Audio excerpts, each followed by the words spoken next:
आपले स्वागत आहे। पाहूया शहरातल्या ठळक घडामोडी। गुढीपाडव्याच्या शुभ मुहूर्तावर राष्ट्रवादी काँग्रेस पक्षाचे अंबरनाथ शहराध्यक्ष तथा उपनगराध्यक्ष सदाशिव मामा पाटील यांच्या मोतीराम पार्क येथील मध्यवर्ती शहर कार्यालयाच्या उद्घाटन सोहळ्याचे आयोजन दिनांक 19 मार्च 2026 रोजी सकाळी 12 ते 2 या कालावधी अंतर्गत करण्यात आले होते। राष्ट्रवादी काँग्रेस पक्षाचे ज्येष्ठ नेते तथा ठाणे जिल्हा ग्रामीण जिल्हा अध्यक्ष किसनराव तारमळे यांच्या शुभ हस्ते ईद कापत उपनगराध्यक्ष तथा राष्ट्रवादी काँग्रेस पक्षाच्या अंबरनाथ शहराध्यक्ष सदामामा पाटील यांच्या मध्यवर्ती शहर कार्यालयाचा उद्घाटन सोहळा संपन्न झाला।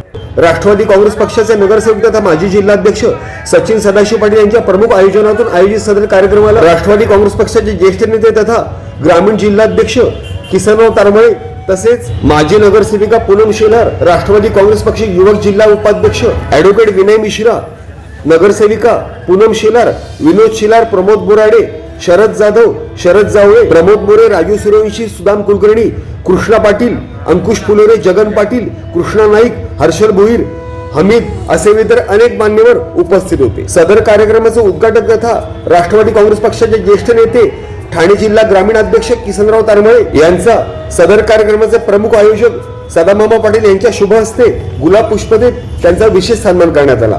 तसेच उपस्थित सर्वच मान्यवरांनी सदामामा पाटील यांचा सदर राष्ट्रवादी काँग्रेस पक्षाच्या नवीन अशा मध्यवर्ती कार्यालयाच्या उद्घाटन सोहळ्यानिमित्त त्यांचा गुलाब पुष्प देत विशेष सन्मान करण्यात आला।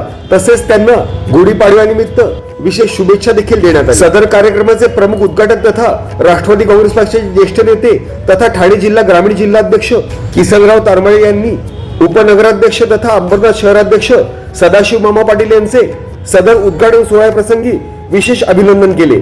तसेच त्यांना त्यांच्या पुढील राजकीय तसेच सामाजिक वाटचालीबद्दल शुभेच्छा देखील दिल्या। Report India times news.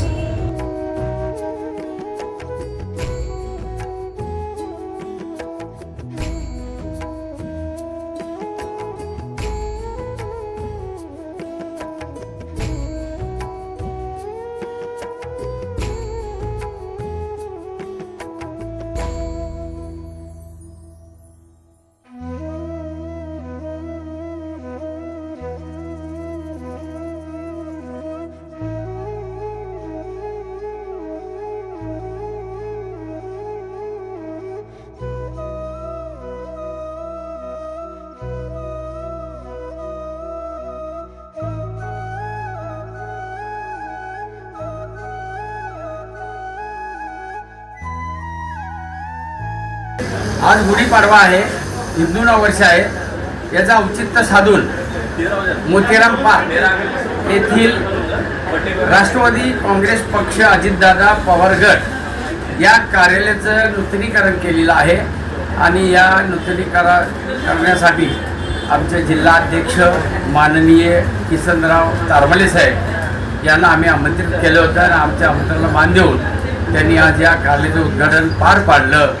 आणि खरं म्हणजे आज अंबरनाथमधील बऱ्याच ठिकाणून ज्या शोभायात्रा आल्या होत्या नवीन वर्षानिमित्ताने म्हणा गुढीपाडवा आज आहे, शिवाजी चौकातनं त्या सर्व शोभायात्रा आपल्या या हुतात्मा चौकात सर्व दाखल झाल्या। सर्व लहान थोरांचं त्या ठिकाणी मंडळांचं कौतुक करण्यात आलं आणि जास्तीत जास्त प्रमाणात अंबरनाथमधील गुढीपाडव्याच्या निमित्ताने शोभायात्रांचं त्या ठिकाणी आयोजन करण्यात आलं होतं। अंबरनाथमधील तमाम सर्व जनतेला आजच्या या गुढीपाडव्याच्या नवीन वर्षाच्या हार्दिक हार्दिक शुभेच्छा। त्याचप्रमाणे येणाऱ्या रमजान ईदच्या सुद्धा अंबरनाथमधील सर्व मुस्लिम बांधवांना हार्दिक हार्दिक शुभेच्छा। आज अंबरनाथ शहरामध्ये गुढीपाडव्याचा अतिशय महत्त्वाचा सण, हिंदूंचा सण, सणाचं निमित्त साधून आमचे राष्ट्रवादी काँग्रेस जिल्हा अध्यक्ष सदामामा पाटील, उपनगराध्यक्ष अंबरनाथ नगरपालिका यांनी एक औचित्य साधून या ऑफिसचं उद्घाटन करावं म्हणून बरेच दिवस चाललं होतं। निवडणुकीपासून त्यांची इच्छा होती आणि त्या निवडणुकीची इच्छा म्हणून आज पाडव्याचा मुहूर्त साधून मामाने अतिशय सुंदर काम करून राष्ट्रवादी अजित गटाला ताकद दिली आणि एक चांगलं आपलं त्याबद्दल मी राष्ट्रवादी काँग्रेसच्या वतीनं मामांना हार्दिक शुभेच्छा देतो। आणि आमच्या महाराष्ट्राचे अध्यक्ष खासदार माननीय सुनीलजी तटकरे साहेब, माननीय प्रमोदजी इंदोरा साहेब माननीय आनंदजी परांजपे साहेब यांनी मामांना या कार्य उद्घाटनासाठी हार्दिक शुभेच्छा दिलेल्या आहेत. माननीय अध्यक्ष यांनी या आपल्या या महत्वाच्या कार्याला राष्ट्रवादी जेथे जेथे वाढे त्या ठिकाणी त्यांनी सहकार्याचं आपल्याला आश्वासन दिलेलं आहे आणि ते सदामामा आणि आपल्या राष्ट्रवादीच्या सर्व कार्यकर्त्यांच्या बरोबर खंबीर उभे आहेत. आणि ताईंनी सुद्धा आता चांगलं काम करायचं काम चालू केलेलं आहे आणि कार्यकर्त्यांना सहकार्याचं काम केलंय. मी मामांना पुन्हा धन्यवाद देतो. आपण नगरपालिकेमध्ये नगरसेवक निवडून आणले, तिथेही कॅबिन केली. लोकांना वाटतंय ही नगरपालिकेचीच कॅबिन आहे, पण स्वतःची एक चांगली कॅबिन या ठिकाणी करून अतिशय सुंदर काम या अंबरनाथ शहरामध्ये केलं. तेवढं मामाला मी धन्यवाद देतो आणि सदामामांनी असंच पुढं राष्ट्रवादीचं काम करावं ही शुभेच्छा देतो. आणि आज माझ्या हस्ते उद्घाटन केल्याबद्दल धन्यवाद. जय हिंद, जय महाराष्ट्र. जय राष्ट्रवादी.